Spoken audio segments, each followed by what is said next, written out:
હવે વાત વિશ્લેષણ એટલા માટે કારણ કે દક્ષિણ કોરિયામાં અત્યારે ભીષણ આગ લાગી છે અને ન માત્ર દક્ષિણ કોરિયા પરંતુ વિશ્વના અલગ અલગ જંગલોની અંદર આગ લાગી છે। અલગ અલગ ખૂણાઓમાં જે જંગલો આવેલા છે ત્યાં ભીષણ આગનું પ્રમાણ વધી રહ્યું છે।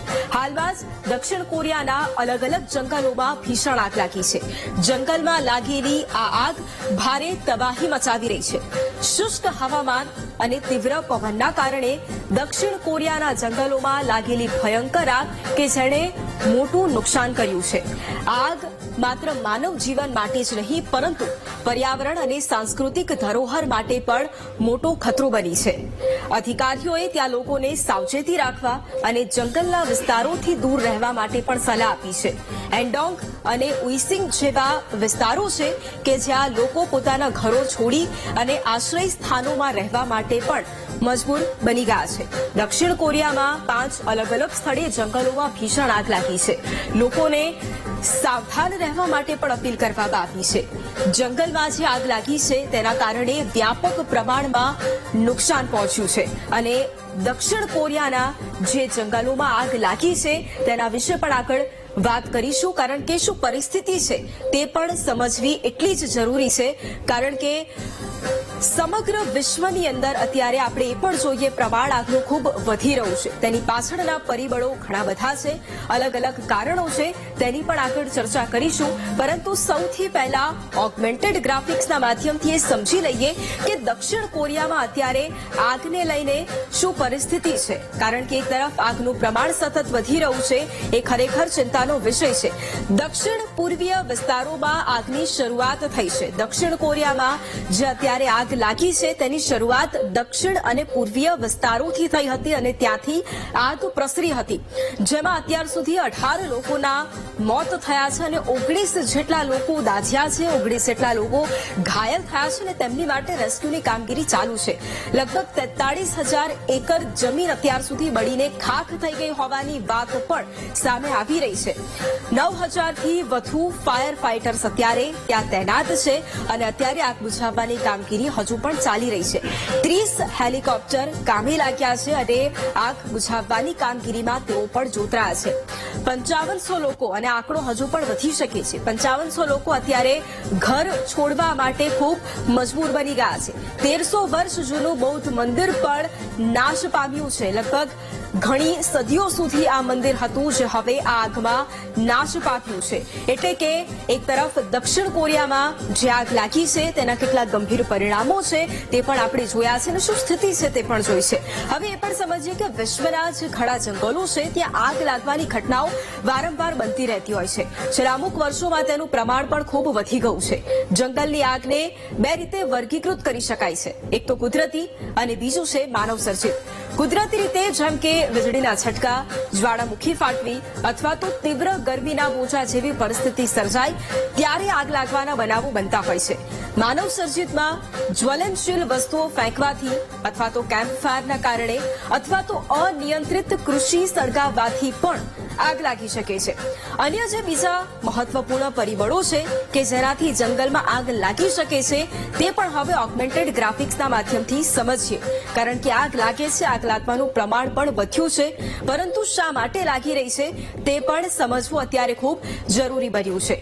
શા માટે જંગલમાં આગ લાગે છે તે પણ સમજીએ। આગ લાગવા માટે ઓક્સિજન અને તાપમાન સૌથી પહેલા ખૂબ જરૂરી હોય છે જે જંગલ વિસ્તારમાં વધુ હોય છે અને એ જ પુષ્કળ હોવાના કારણે આગ વધુ પ્રસરતી હોય છે અને ખૂબ ઓછા સમયની અંદર આગ વધુ વિકરાળ સ્વરૂપ ધારણ કરી લેતી હોય છે।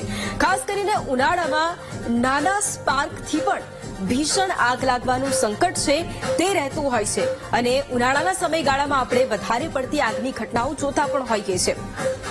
બીજી તરફ વૃક્ષના જે લાકડાઓ છે તે એક બળતણ તરીકે કામ કરતા હોય છે જેના લીધે આગ વધુ પડતું વિકરાળ સ્વરૂપ ધારણ કરતી હોય છે।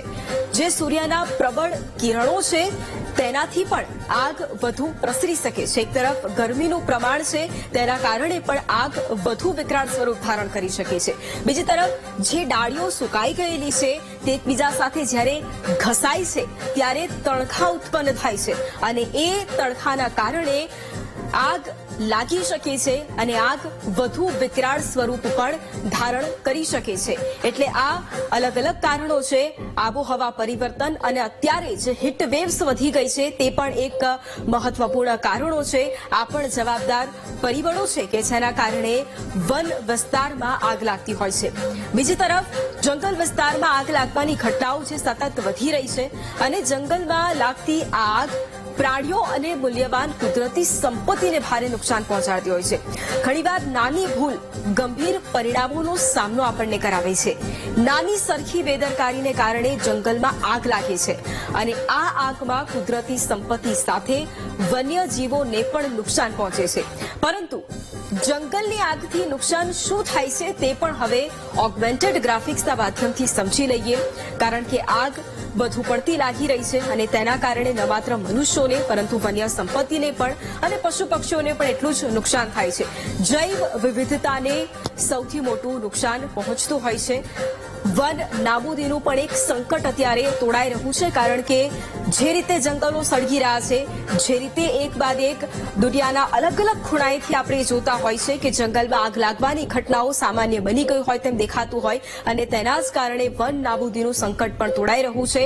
બીજી તરફ જે જમીન જેની જે ફળદ્રુપતા છે તે પણ ક્યાંક ને ક્યાંક હવે નથી રહી. કેટલાય જંગલો એવા છે કે જે અત્યારે બળીને રાખ થઈ ગયા છે. જે ફળદ્રુપ જમીન હતી તે હવે નથી રહી.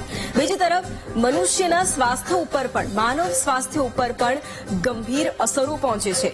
જે જંગલ વિસ્તાર હોય છે તેની આસપાસ રહેતા એ તમામ લોકો, ન માત્ર એટલા લોકો પરંતુ એ ધુમાડાના કારણે એ જે તે શહેર હોય, એ જે તે રાજ્ય હોય, એ જે તે દેશ હોય ત્યાં પણ મોટા પ્રમાણમાં વ્યાપક અસર પહોંચતી હોય છે.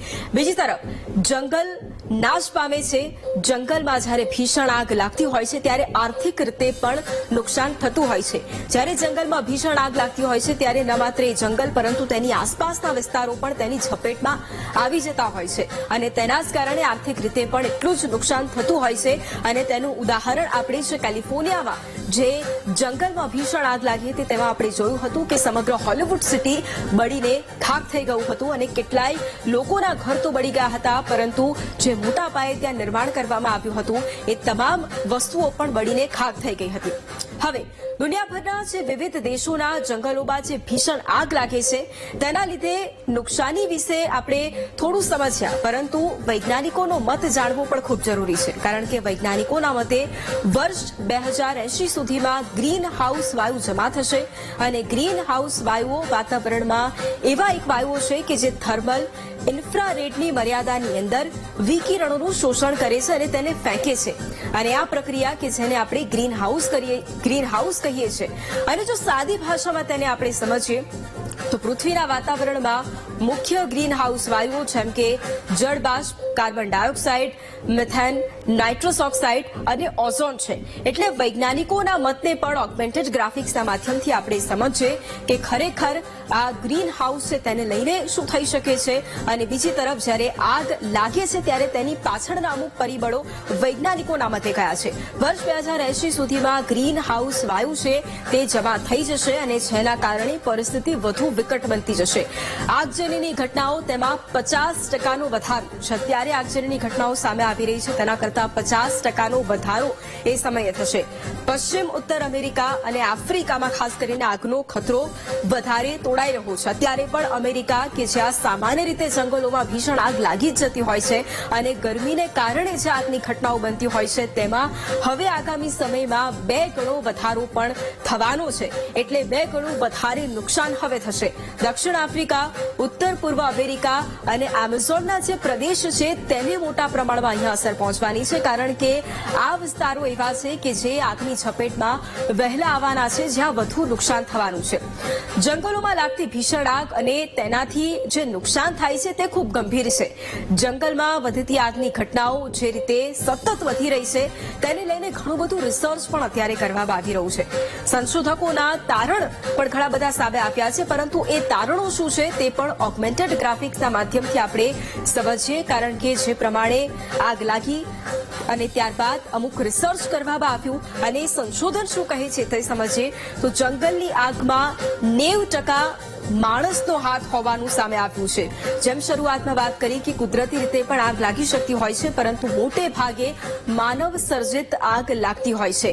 બીજી તરફ કાંડી ચાંપવાથી દાવાનળ પણ ફાટતો હોય છે અને એક બાદ એક જે પરિબળોની વાત કરીએ તો માત્ર 10% દાવાનળ વીજળી અથવા લાવાને કારણે ફાટે છે, બાકી માનવ સર્જિત હોય છે. અમેરિકામાં પશ્ચિમી રાજ્યોમાં 95% વિસ્તારમાં દુષ્કાળની સ્થિતિનું નિર્માણ થયું છે અને તેના જ કારણે જમીન પણ એટલી શુષ્ક થઈ ગઈ છે કે જેના કારણે ત્યાં આગ લાગવાનું પ્રમાણ વધી રહ્યું છે અને આગામી સમયમાં પણ 2 ગણું વધુ પ્રમાણ ત્યાં આપણને જોવા મળશે. એટલે અત્યારે જે નુકસાની થઈ રહી છે તેના કરતાં પણ 2 ગણું વધારે નુકસાન થશે. ભારતમાં પણ ઉનાળા દરમિયાન જંગલમાં આગ લાગવાના બનાવો વારંવાર બનતા હોય છે. ફાયર સ્ટેશનથી લઈને સેના સુધી દરેક આગ બુઝાવવાનું કામ કરે છે. તમને જણાવી દઈએ કે જંગલોમાં ખુલ્લી હવા અને સૂકા વૃક્ષો અને પાંદડાઓને કારણે આગ ખૂબ ઝડપથી ફેલાતી હોય છે અને આ જ કારણોસર ફેલાતી આગને ઓલવવી એ ખૂબ જોખમી કાર્ય હોય છે.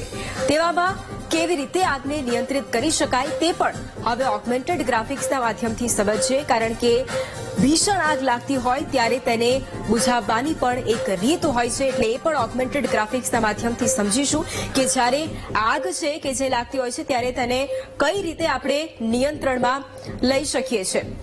એટલે આજે એ પણ સમજવું છે કે જંગલમાં આગ લાગવાનું કારણ શું છે, કયા પરિબળો જવાબદાર છે અને આગને કેવી રીતે નિયંત્રિત કરવામાં આવતી હોય છે અને ભવિષ્યમાં તેનાથી શું થઈ શકે છે. પરંતુ આ બધાની વચ્ચે એ પણ ગંભીરતાપૂર્વક સમજવું જરૂરી છે કે જંગલમાં વારંવાર જે આગ લાગે છે એક પ્રકારની આપણા માટે ચેતવણી પણ છે કે દુનિયામાં આબોહવામાં કેવા પરિવર્તનો આવી રહ્યા છે. એક માણસ તરીકે હવે તેના વિશે જાગૃત થવાની પણ જરૂરિયાત છે, કારણ કે જે પ્રમાણે એક બાદ એક જંગલોમાં ભીષણ આગ લાગવાની ઘટનાઓ બની રહી છે તે ખરેખર ગંભીર તો છે, પરંતુ તેની સાથે સાથે જે પ્રમાણે 90% આગ માનવ સર્જિત હોય છે તેને લઈને એક માણસ તરીકે આપણી પણ જે જવાબદારી છે તે પણ સમજવાની અત્યારે ખૂબ જરૂરિયાત છે. વિશ્લેષણમાં હાલ સમય થયો છે એક વિરામનો.